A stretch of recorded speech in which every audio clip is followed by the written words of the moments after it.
Hello friends, వీడియోలోకి వెళ్ళబోయే ముందు మన ఛానల్ని ఎవరైనా కొత్తగా చూస్తున్నట్టయితే తప్పకుండా సబ్స్క్రైబ్ చేసుకొని పక్కనే ఉన్న బెల్ ఐకాన్ని నొక్కండి. ఇంకెన్నో ఇలాంటి వీడియోస్ కోసం ఆల్ టాప్ అని నొక్కండి. ఇలా నొక్కడం ద్వారా నేను పెట్టే మరెన్నో వీడియోస్ అన్నీ కూడా మీ ఫోన్కి ముందుగా నోటిఫికేషన్గా వస్తాయి. ఇక వీడియోలోకి వెళ్దాం. ఈ ప్రపంచం మొత్తం కూడా డబ్బుపైనే ఆధారపడి ఉంది. డబ్బు ఉంటే లేనిదంటూ ఏది ఉండదు. డబ్బు ఉంటే అన్నీ మన చెంతే ఉంటాయి. డబ్బు లేకపోతే ఏది ఉండదు. కాబట్టి ఈ రోజుల్లో బంధాలు, బంధుత్వాలు, మంచి మానవత్వం కన్నా డబ్బుకే ఎక్కువ వాల్యూ ఉంది. కాబట్టి అలాంటి డబ్బు మన దగ్గర లేనప్పుడు మన చుట్టూ ఏదీ ఉండదు. కాబట్టి అలాంటి డబ్బుని సంపాదించడానికి మన జ్యోతిష్య శాస్త్రంలో చాలా రకాల పరిహారాలు ఉన్నాయి. అందులో నుండి ఇప్పుడు ఒకటి తెలుసుకుందాం. అయితే ఈ జ్యోతిష్య శాస్త్రం ప్రకారం ఎన్ని ఆర్థిక ఇబ్బందులు ఉన్నా కూడా అవన్నీ తొలగించుకోవడానికి చాలా రకాల పరిహారాలు ఉన్నాయి. ఫ్రెండ్స్, మనం కొన్ని పరిహారాలను నమ్మకపోవచ్చు, కానీ సహజంగా కనిపించని దేవుణ్ణి ఎలా నమ్ముతున్నామో ఈ పరిహారాలు కూడా అంతే ఫ్రెండ్స్. అన్నీ నమ్మాల్సిందే. ఎందుకంటే సృష్టిలో ప్రతి ఒక్కటి ఉంది, మంచి చెడు అన్నీ ఉన్నాయి. ఎవరి నమ్మకం వారిది. కానీ ఫ్రెండ్స్, ఈ పరిహారం చేస్తే తప్పకుండా ఫలితం అనేది మీరే చూస్తారు. అయితే పరిహారం ఏంటో ఇప్పుడు మనం తెలుసుకుందాం. మనకు సహజంగా మన చుట్టూ మనకు తెలియకుండానే ఎంతో నెగిటివ్ ఎనర్జీ అనేది ఉంటుంది. అది మనకు చాలాసార్లు బయటకు వస్తూ ఉంటుంది, కానీ దాన్ని కనిపెట్టలేకపోతాం. అది ఎలాగంటే చాలాసార్లు చిన్న చిన్న విషయాలకి గొడవలు పెద్దగా అవుతూ ఉంటాయి. మనం ఏది చేసినా కూడా అందులో విజయం అనేది ఉండదు. మనం ఎంత హార్డ్ వర్క్ చేసినా, ఎంత కష్టపడినా కూడా అందులో సరైన ఫలితం రాదు. సరైన ఫలితం రాకపోవడమే కాదు, అసలు ఫలితం అనేది ఉండదు. కొన్నిసార్లు అది మన జాతకంలో గ్రహ దోషాల ప్రభావం కావచ్చు, లేదా మన జాతక చక్రాల ప్రభావం కావచ్చు. కానీ ఏది ఏమైనా సరే ఇలాంటి చిన్న చిన్న పరిహారాల వల్ల మనం అవన్నీ కూడా తొలగించుకొని ఆనందంగా ఉండగలుగుతాం. ఐశ్వర్యం ఉంటే ఆనందం దానంతట అదే వస్తుంది. కాబట్టి ఫ్రెండ్స్, ఈరోజు మంగళవారం, అందులోనూ చతుర్థి. ఇక ఈ మంగళవారం చతుర్థి అంటే వినాయకునికి ఎంతో ఇష్టం. చాలా అద్భుతమైన రోజు కూడా. ఇలాంటి మంచి రోజుల్లో చిన్న పరిహారాలకు కూడా ఫలితం అనేది అద్భుతంగా ఉంటుంది. కాబట్టి ఫ్రెండ్స్, ఆర్థిక సమస్యలతో ఎవరైతే బాధపడుతూ ఉన్నారో అలాంటి వారందరికీ కూడా ఒక మంచి రోజు అని చెప్పుకోవచ్చు. ఈ పరిహారం చాలా చిన్నది, కానీ ప్రభావం అయితే చాలా పెద్దగా ఉంటుంది. ఎంత అప్పున్నా కూడా అది తీరే మార్గాలు అనేవి తెరుచుకుంటాయి. మనం సంపాదించిన సంపాదన చేతికి మిగలకుండా, ఒక్క రూపాయి కూడా పొదుపు కాకుండా వెళ్ళిపోతుంది.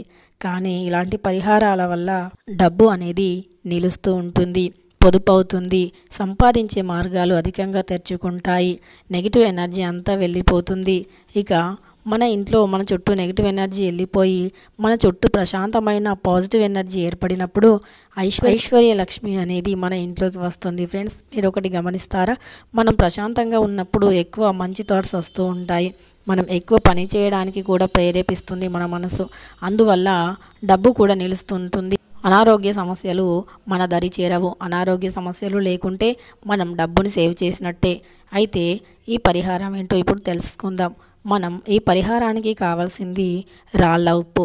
ఫ్రెండ్స్, మనకు చాలా పరిహారాలకు రాళ్ళ ఉప్పు అనేది చాలా బాగా ఉపయోగపడుతుంది. ఎందుకంటే రాళ్ళ ఉప్పు అనేది సముద్రం నుండి వస్తుంది.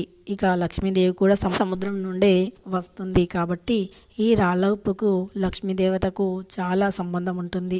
ఇక మన ఇంట్లో ఉన్న నెగిటివ్ ఎనర్జీని కూడా చాలా ఈజీగా తొలగిస్తుంది ఈ రాళ్ళ ఉప్పు. మన పురాణ కాలం నుండి కూడా రాళ్ళ ఉప్పుకు ఎంతో ప్రాముఖ్యత ఉంది.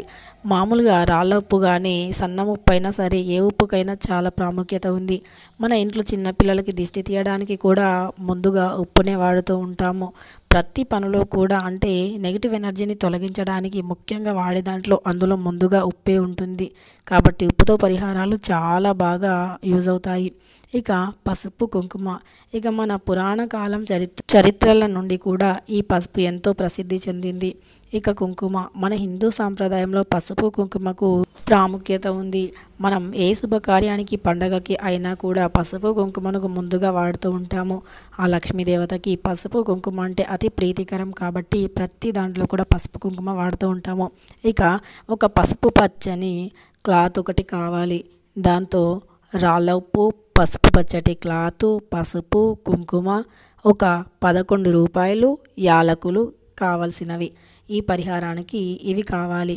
తరువాత సమయం అయితే 6:30 నుండి 7:30 లోపు ఈ పరిహారాన్ని చేస్తే మంచి ఫలితం ఉంటుంది. ఇక ఒక పసుపు పచ్చని క్లాతుని తీసుకొని అందులో ఒక గుప్పెడు రాళ్ళ ఉప్పుని వేసి ఒక 5 యాలకులను వేసి, యాలకులు కూడా సుగంధ ద్రవ్యాలు కాబట్టి యాలకులు అంటే అమ్మవారికి చాలా ఇష్టం, సువాసన అంటే అమ్మవారికి చాలా ఇష్టం. అందువల్ల ఒక 5 యాలకులు కూడా వేసి అందులో కొంచెం పసుపు, కొంచెం కుంకుమ, 11 చిల్లర కాయిన్స్ని వేయాలి. చిల్లర కాయిన్స్ అంటే లక్ష్మీదేవతకి చాలా ఇష్టం. లక్ష్మీ గణపతి యొక్క అనుగ్రహాన్ని మీరు తప్పకుండా పొందుతారు. ఇక 11 చిల్లర కాయిన్స్ని వేసి దానిని ఒక మూటలాగా కట్టాలి. తరువాత ఒక రోజంతా కూడా వినాయకుని పటం వద్ద కానీ లక్ష్మీదేవి పటం వద్ద కానీ ఆ మూటని అలానే వదిలేయాలి. తరువాత మరుసటి రోజున ఆ మూటను తీసుకొని వెళ్ళి ఒక రాగి చెట్టు కింద పెట్టాలి. రాగి చెట్టు కూడా చాలా మంచి ఫలితాన్ని ఇస్తుంది. రాగి చెట్టు ఆకుపైన దీపాన్ని వెలిగిస్తే గనక అద్భుతమైన ఫలితాలు కలుగుతాయి. ఇక వెనక్కి తిరిగి చూడకుండా ఇంటికి రావాలి. అలా మీరు వస్తే గనక మీ ఇంట్లోని నెగిటివ్ ఎనర్జీ మొత్తం ఆ ఉప్పులో ఉంటుంది. తరువాత మీ ఇంట్లో ఎలాంటి నరదిష్టి, నరఘోష వంటివి ఉన్నా వెళ్ళిపోతాయి. అప్పుల బాధలు తప్పకుండా తీరుతాయి. మీరు ఏ విషయం వల్ల అప్పులు తీరట్లేదో ఆ విషయాలన్నీ తొలగిపోయి మీకు అప్పులు తీర్చే మార్గాలు అనేవి తెరుచుకుంటాయి. తప్పకుండా ఈ పరిహారాన్ని పాటించి చూడండి.